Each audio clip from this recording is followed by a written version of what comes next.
എടാ യശോദേച്ചി വിളിക്കുന്നുണ്ട്, അറിഞ്ഞിട്ടുണ്ടാവുന്നമ്മോ. എന്നാ വേണ്ടേ? നിങ്ങളാ ഫോണൊന്ന് എടുക്ക്. ഹലോ പ്രദീപ, നീ എന്താ രാത്രി വിളിക്കാഞ്ഞിന്? കുഞ്ഞപ്പാട്ടിന് പ്രശ്നമൊന്നുമില്ലല്ലോ?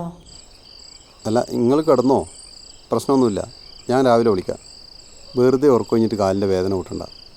കിടന്നിട്ട് ഉറക്കമൊന്നും വരുന്നില്ലടാ. ഒരു നല്ല ഉറക്കമായിരിക്കും അല്ലേ? എന്താവും കഴിച്ചിനാ? ആ രാവിലെ ഒന്നും വിളിക്കണേ.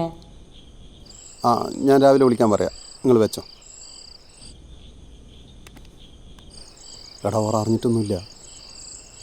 അല്ല പ്രദീപ, ഇനി യശോദേച്ചിൻ്റെ വീട്ടിലാരെയും കയറി പോയി കളയാം. ആടെ ആര് പോവേ? ആ സുധീശൻ്റെ വീടിൻ്റെ മുമ്പിലെ കൂടിയല്ലേ പോണ്ടേ? ഞാനതെല്ലാം ബ്ലോക്ക് ആക്കിയിട്ടുണ്ട്. അതെയാ? അല്ല, സാധനം തീർന്നാ? പിന്നെ തീരാണ്ട് ഇത് തന്നെ അന്നേരം മേടിച്ചുകൊണ്ടുണ്ടായി. അല്ലെങ്കിൽ എന്തേലും ചെയ്യുക. ഇപ്പോൾ ഇവിടുന്ന് കിട്ടുക ബാബുവിൻ്റെ അടുത്തുണ്ടാവുക.